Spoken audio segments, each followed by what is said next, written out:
corona pandemic has been raging for the last 1.5 years now. Things seem hopeless, but we know so much more about the virus now, so much more about what happens and what are the implications to the human body from the infection. But look at the first symptom that happened.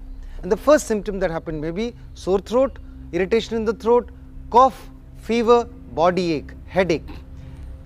Occasionally loose motions also. But any or all of these are possible. And this is something which you must keep in mind as the first day of your infection producing symptom, the day one of your symptom. The coronavirus lodges in the throat and enters these cells in our pharynx, as we call it medically, the throat, and it becomes a part of this cell.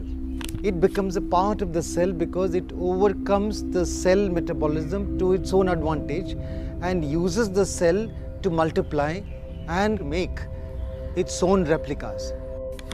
So within a short span of 1 or 2 days, you have millions of viruses within the cells that are infected. And once this invasion has happened into the cells and the numbers have multiplied, we have the body recognizing there is an invasion.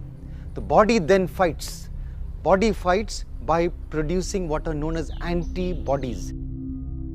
That's the normal process. All viruses that infect our body are eliminated. They are not eliminated by drugs. They are eliminated by your own body's immune system producing antibodies and attacking and killing the virus. Usually it's about the 4th, 5th day when the antibodies are sufficient in number, the viruses are in large number, and there's a fight between the two. And in this fight, there are what are known as chemicals released into the bloodstream. These are known as cytokines. And these chemicals cause the body to have a higher temperature. They have fever, body to have myalgia, body aches. If it is a throat infection, they have sore throat. It causes a little cough from that irritation there. So these are consequences of the virus being there in the body in large numbers and the fight going on. Once that has happened, the sore throat may persist, the fever may go little high, the second day fever is there, third day fever is there. Usually by 4th day fever comes down. In 80% of cases, this is the end result of the whole infection. 80% of people with the virus infection have only minor symptoms which settle in 3-4 days time and they are happily moving around. However, the disease in 10 to 15% or maybe 20% takes a dangerous turn. 3 key symptoms that warn you that the disease is going to a dangerous turn are fever that becomes higher grade than what it was before, or if there's no fever, new fever, usually more than 100 degree Fahrenheit that comes up. Second, a chest congestion or a difficulty in your inspiration-expiration process. And the third is a deep kind of a cough which makes it difficult for you even when you lie down. So on the 5th, 6th day, if the patient has high fever, has bad cough and had breathlessness, think of the onset of a cytokine shower. And you have to prevent this at this stage, from the shower to become a storm, to prevent the cytokines from being released in large numbers. The steroid that we give either orally or parenterally, and that will prevent the cytokine shower becoming a big storm and causing the devastating consequences that we are seeing. So 2 key medicines that we have to do at this stage are the anticoagulants combined with the steroids. But remember, steroids are not to be taken lightly. Anticoagulants are not to be taken lightly. So do not do this on your own. Do it on the recommendation of a physician. You would have managed the storm from happening, managed the worsening of the disease, and most patients have a good outcome. Normal human being has 2/3 of the lungs as reserve capacity lung. They're designed like that. So if you tell the patient to sit at home and wait till it starts dropping, you will have damaged your lungs to more than 2/3 of its normal functioning ability before your saturation drops.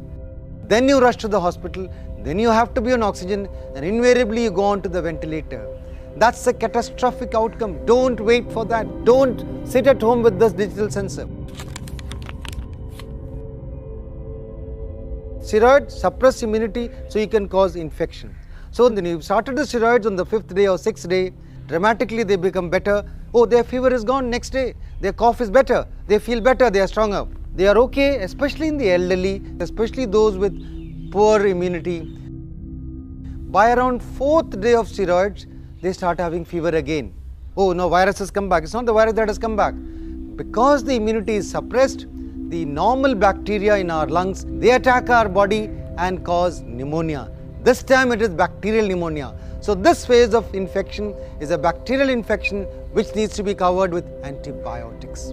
So the key message that I am going to give you are very clear. When you think you are positive, if your symptoms are fitting, in consultation with the doctor, you have to manage it like that. So don't go by that, go by the first symptom. If you're asymptomatic after 5 days, be happy, you're a corona warrior. Once the dangerous turn is identified, then you treat it and prevent the cytokine storm by giving steroids and anticoagulants. Steroids for 10 days and anticoagulants for 3 weeks based on consultation with your doctor to prevent complications from both these drugs. Both are dangerous drugs, need to be under supervision only. So with this understanding of timelines, first symptom, first 5 days, nothing other than maybe some vitamins to supplement yourself and nothing else. No role of antibiotics in the first 5 days, antibiotics only in the last days of the second 5-day period. And once you've got that clear, you can avoid going to a hospital, you can manage at home in consultation with the doctor without having the serious consequences. Your need for hospitalization comes when you have missed the bus of recognizing the red flags of the dangerous turn of autoantibodies attacking the blood vessels.